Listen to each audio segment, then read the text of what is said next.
So yeah, good afternoon, everybody. My name is Gerard Vrome, working for Techno Apex. My presentation, it's more related to a specific application for vehicles using battery systems, and also the challenges we see as a raw material supplier for these kind of applications nowadays, but also in the near future. And just to give you a little bit and highlight about the material concepts being used and how we can contribute as a material supplier also to the sustainability of using the right materials for these kinds of applications. The agenda is, what I will do is first to give you a very short introduction of who is Techno Apex. And then I will dive into, let's say, what we see in the market with respect to the move or the switch from combustion engines to full battery cars, so BEV. And then I will highlight a little bit about how a thermal management system is designed in the current vehicles which have full battery systems. Then I dive in more specific in the hoses being used for the thermal management system. Not only about the materials being used, but also how these hoses are being produced and what kind of challenges are to make these kind of hoses. Dive a bit about what is the coolant system, what kind of material concepts are being used. A little bit in the indication about what is a coolant, because many people think it's just water and glycol, but a little bit more. And then, of course, I will dive in a bit more in the needs from the market, more specific the OEMs. And then also explain a bit more in detail about our current developments at Techno Apex. Yeah, Techno Apex, company established in 1924. So year after next year, we celebrate our 100 years anniversary. The company is founded in the United States. It's a family-owned company. The headquarters is in Pawtucket, Rhode Island, south of Boston. We are worldwide about almost 2,300 people. We have about 15 manufacturing sites over the world in the major 3 regions. In each region, we have a development center where we develop not only materials, but also new technologies. And this is an example of a technology where we not only develop materials, but also we support the industry in developing the application as such. Yeah, the heart of our business is we are a compounding company. We are not, let's say, making polymers by ourselves. So we buy. Sorry to interrupt you, Ger. The slides are not moving. You're still see the first slide only. That is weird. Let me see. What can I do? Maybe you have to. Yeah, now we can see it. Now we can see the core material compounding technologies. Slide. Now you can see it. Okay. Yeah. Okay, sorry. Okay, let me see if I can. So yeah, we are a compounding company where we are not, let's say, a chemical company making polymers. We buy the polymers on the market, and then we do the compounding. And the compounds we develop is mainly related to the kind of application or the requirements from the end customer, and of course in close cooperation with our customer, because we provide the compounds and our customer is finally making the final part for his customer. The competences which we have in our company are, let's say, engineering thermoplastics, mainly based on polyamide chemistry and some PPT and some special polypropylene compounds. We are quite strong in the vinyl, so PVC, hard and soft PVC. Then we have patented technology for cross-linking thermoplastics, which I will elaborate a bit more later in my presentation. We also produce of color master batches, and then the other business unit within our company is the TPE, and that's the main topic for this presentation. I'm working in the thermoplastic elastomers business unit of the company, and for those who are not so familiar with what are thermoplastic elastomers, it's a quite simple definition of a thermoplastic elastomer is that you can process the material like a plastic, like polypropylene or polyethylene or ABS or whatever, but it has really rubber-like properties like a thermoset rubber. So you don't have to do the cross-linking chemistry, which you normally need to do when you make use of thermoset rubbers. And later on in my presentation, I will give some let's say, make a comparison between a thermoset rubber and these kind of TPE materials. And then also we are working on low smoke flame halogen-free flame retardant compounders as well. Yeah, like I said, we are globally. Here you can see on the map where we are located. Of course, the majority of our presence is still the US, but we have 2 facilities in Europe, and we have in Asia, in Singapore and Chungzhou in China, also production facilities. These are the industries we service, and main topic for me today is talking about the transportation. And as you can see, we have a lot of products which are currently being used in all kinds of vehicles all over the globe, in all kinds of different applications in the automotive industry. And last but not least, our materials are validated and being used already for a long time in the automotive industry, and all the materials which are being used today are fully accepted and approved by the automotive industry. So that's a short introduction about who's Tekna Apex and what kind of competence we have in our company. Yeah, like I said, this project within Tekna Apex, we started about 5 years ago to work on this project within Tekna Apex, where we clearly saw that the trend will be in the automotive industry. It will say goodbye to the internal combustion engines and go more and more to electrical vehicles, so BEV. Just some speakers already today talked about it and demonstrated also that the industry indeed is changing. Here again, some overview of statements made by either the OEMs or some local authorities about how they're going to introduce and when they're going to introduce more and more electrical vehicles, so full BEV. And this presentation is mainly focused on cooling of battery systems. Yeah, interesting is that here, as an example, Germany is one of the, for Europe at least, the most important countries for the automotive industry. And by showing this sheet, I try to highlight a bit how fast the German car makers are changing from combustion engines to full electrical.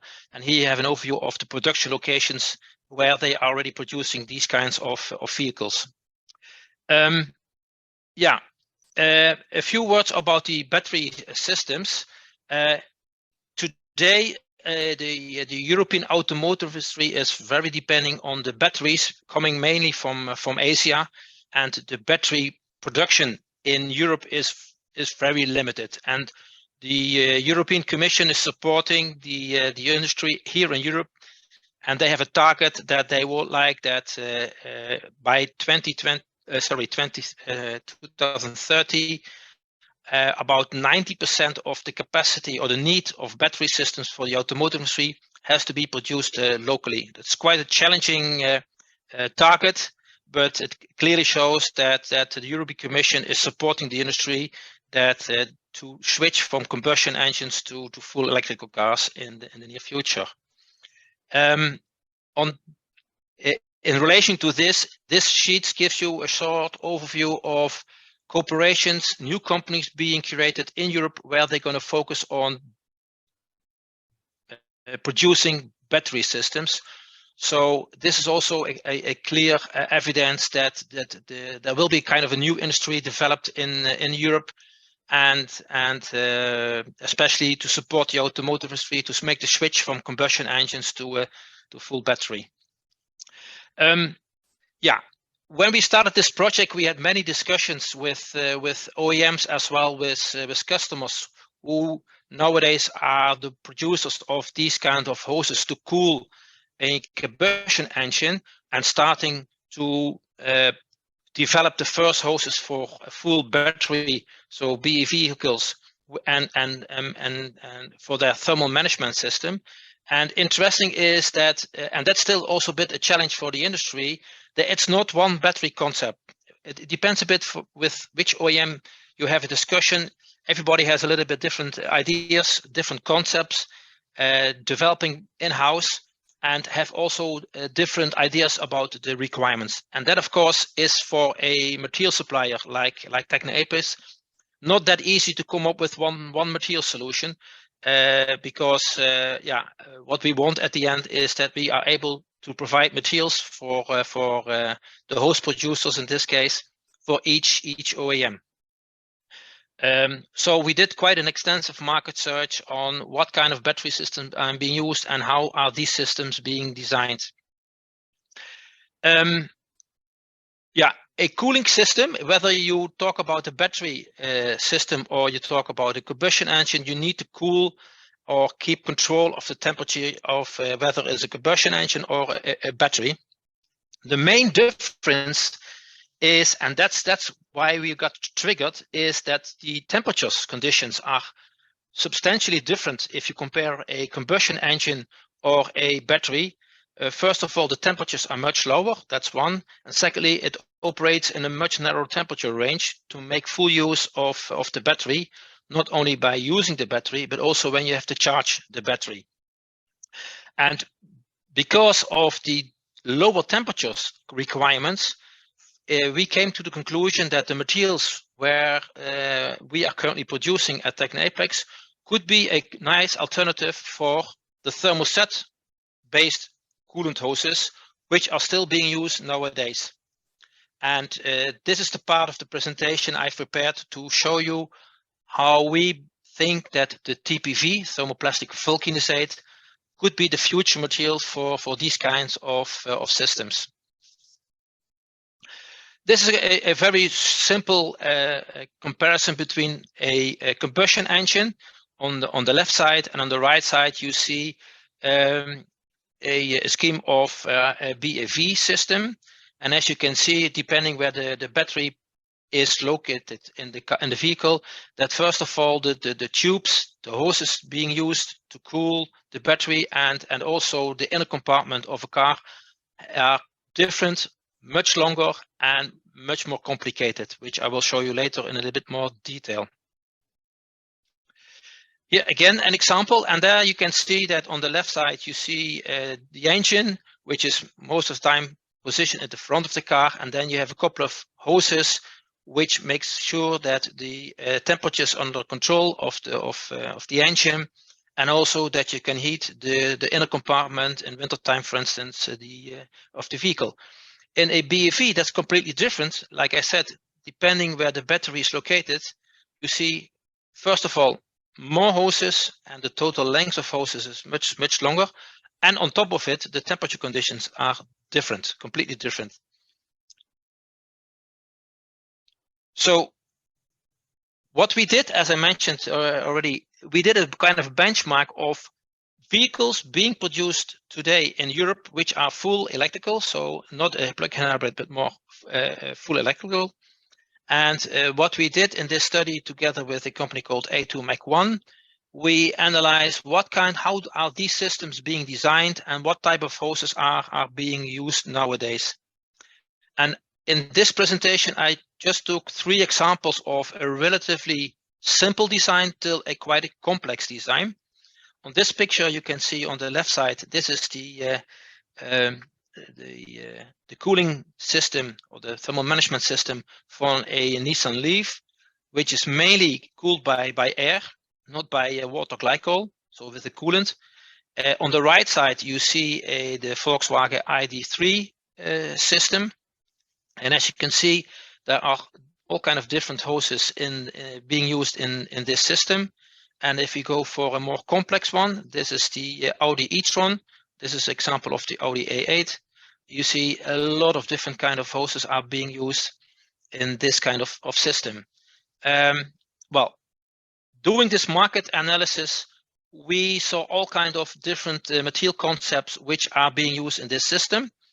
And this is let's say, a summary of the type of hoses which we have, which are being used nowadays.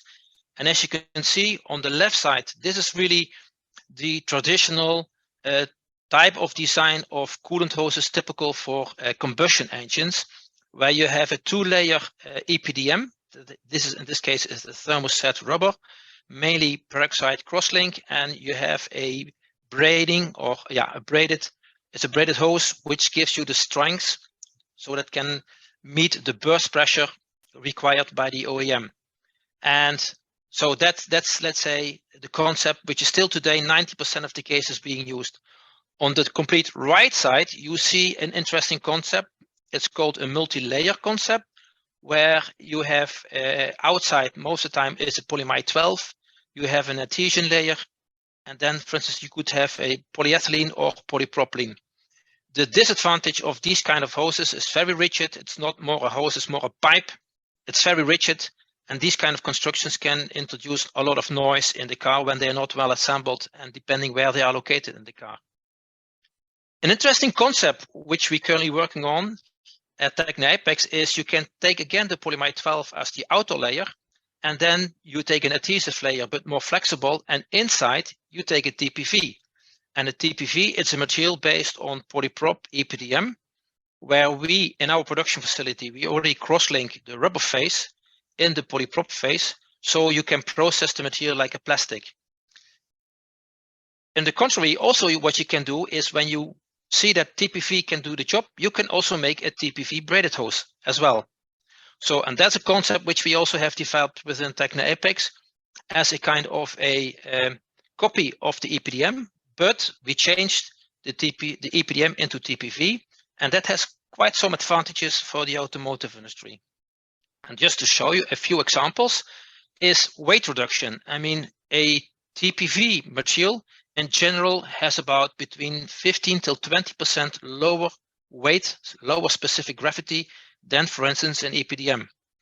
On top of that is also that the size, the thickness of a hose based on TPV can be smaller, can be less compared to EPDM. So it's not only that you have savings in weight because of difference in specific gravity, but also in the design, you can gain weight.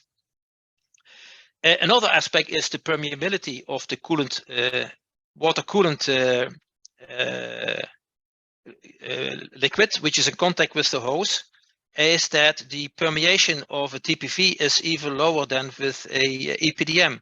And especially when you have complex systems where you are not able to change hoses frequently because end of lifetime, that it's important that you can keep the permeability low so that you don't also not have to refill the cooling system regularly. Okay, so that's a little bit about the materials. Then about the production of these kind of hoses, a very easy way to make it is in a one-step process where you have extrusion, extrude one, where you extrude the inner tube. You have a kind of a calibrator with a water bar so that you can make exactly the hose in exact dimensions you would like to have. And after the extrusion, you do immediately the knitting, where you apply the braiding around the inner tube, and then you go immediately to a heater to heat up the outer layer of the outside of the inner layer, and then you co-extrude on top the outer layer, and then you have your final hose. You cool it down, and then you cut it, and then in principle you have the hose which is then ready for shaping. It's a very straightforward forward process. If you compare it to an EPDM, thermoset rubber, it's much more complicated, and the big advantage of a TPV is that you only need energy to heat up, to melt the material and give it a shape you would like to have and cool it down. Whereas with a thermoset EPDM, you have to vulcanize, to cross-link the EPDM, and therefore you need a lot of heat, a lot of energy. And especially nowadays with the energy crisis more or less which we have, this is really an advantage of making these kind of hoses of TPV. On top of it is that once when you have making scrap in your production, you can also reuse the TPV. So it's completely recyclable. So you can just regrind it and feed it back into the process, and you can combine it with or dilute it with the virgin material without sacrificing in properties of the final product. In many cases, hoses in a car are not, let's say, straightforward. The most of the cases they have S shape. Well, the nice thing about TPV materials is that you can thermoform these materials quite easily with some heat, hot air, at a relatively low temperature. You can shape it, and then after you have shaped the hose, you cool it just down, and then you have the final shape as required by the OEM.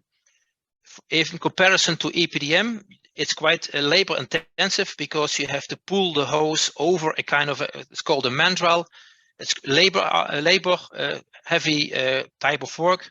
You have to go into an autoclave to heat up the hose, and then with steam you finally do the cross-linking, and then you have the final shape of the TPV of the EPDM. Whereas with TPV you can do it very automatically with this kind of thermoforming process. Yeah, requirements. That's important for the selection of the materials in this kind of application. And if you look to the operating temperature of a battery system of a car, it's normally is about between 60 and 80 degrees. When you look to a combustion engine, you can easily go to 125 or even higher in temperatures, which is, let's say, not attainable for a TPV material. This material cannot withstand these kind of high temperatures because they get soft. But if the operating temperature is around 60, 80, it's a perfect temperature for this kind of material.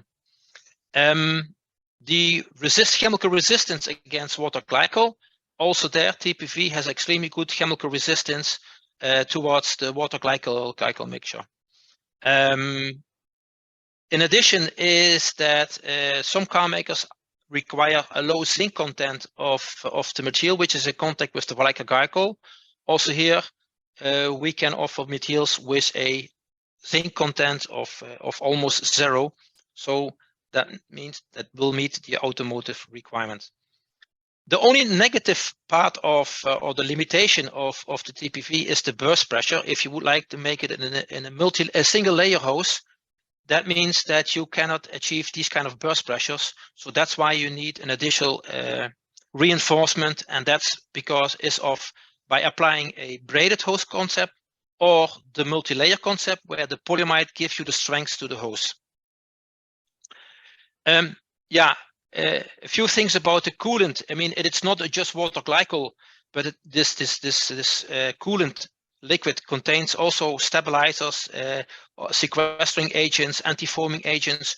So you need to understand what this kind of chemistry is being used in these kinds of coolants to be assured that the material which is in contact with the water glycol has a chemical resistance, so that this material can be used for a very long time or even the lifetime of the car. In addition, there are sometimes some issues with EPDM coolant hoses, like sedimentation. That's also one of the reasons why the car makers would like to have a very low zinc content. Well, that's the case for a TPV. They have a very low zinc content, so this problem will not appear in a thermal management system of a battery car. This is another very typical problem, which was what popped up a couple of years ago in the automotive industry. It's called electrochemical degradation. I don't want to go too much in detail, but it has to do with the conductivity of a thermoset rubber because it contains quite a lot of carbon black. The good thing about TPV, again, it's a material with extremely good, is a good insulator. It has no conductivity because we don't use carbon black to make the material black. We use just a little bit of a master batch to make it black. And the conductivity there's no electrical conductivity at all with these kind of materials. A few words about the needs. We are now introducing these kind of materials to the automotive for this specific application. But the challenge, of course, is we do not have yet long-term data. In the automotive industry, it's sometimes not so easy to convince the engineers to switch from one material, which they have a long year experience with, to another material. It takes time. So there is a need for long-term data. So that's why you saw in this overview that we do testing even till 3,000 hours, where the materials are being in contact with water glycol. Also, we do the same for these multi-layer concept hoses based on polyamide derivates, where this material gives you the final burst pressure you need for this kind of application. So the braided hoses concept is developed internally because within Techno Apex we have the possibility to make hoses. We have a production facility where we make braided hoses, and this facility we were able to make TPV coolant hoses just for demonstration purposes. And also here we validated all kind of different materials, different hardness and braiding concepts on the performance of the hoses. And then the multi-layer concept, that's a concept which is also interesting for the automotive industry. And there polyamide 12 is a material with extremely good properties, very good chemical resistance, easy to process. But the reputation of polyamide 12 is not that good in the automotive industry because there are limited suppliers. Plus, it is a quite expensive material. We as Techno Apex, we are working on a interesting new concept where using our technology cross-linking of polyamide, that we are working now on concept which finally has properties like polyamide 12, but much cheaper. In this sheet you see a comparison from cost point of view, and that's also important for the automotive industry to come up with solutions which can save money in comparison to solutions they are using nowadays. So by electro beam curing of these kind of compounds, you can cross-link the material, meaning that the material will not melt anymore, easy to handle, and on top of it you will improve the chemical resistance, which is very close to polyamide 12. And finally, the advantage, of course, is cost. Like I said, when you do the cross-linking, you have not anymore really melting, but you just soften the material. So also here in the thermoforming process, it's much easier to work with, and you have a much broader processing window to do the thermoforming process, and which is, of course, is an advantage for the hose producer. Yeah, sustainability. What can we as Techno Apex, or what are we doing? What can we do with respect to say sustainability, or let's say at least or lower the carbon footprint for these kind of systems? We know that the TPV material can do the job, and that was for us also the reason where we said, now let's work on a new TPV material which can with a lower carbon footprint. And this is a sheet where we announced that we have now also as Techno Apex developed a TPV material which a 25% post-industrial recycling content, and the material as such has exactly the same properties as the virgin material. And we already produce hoses of this concept, so this is also a way how we as Techno Apex can contribute in reducing the carbon footprint of our materials by not only promoting a material which is recyclable, which is lower in weight, but also we can offer now materials with 25% recycling content. And of course, this is the first development we did, and we will develop further TPV materials with higher recycling content, even up to 50%, so that we can even more contribute on lowering the carbon footprint of these kind of systems. That's a bit what I like to present. And yeah, if there are any questions, I will try to answer them. Thank you for your attention.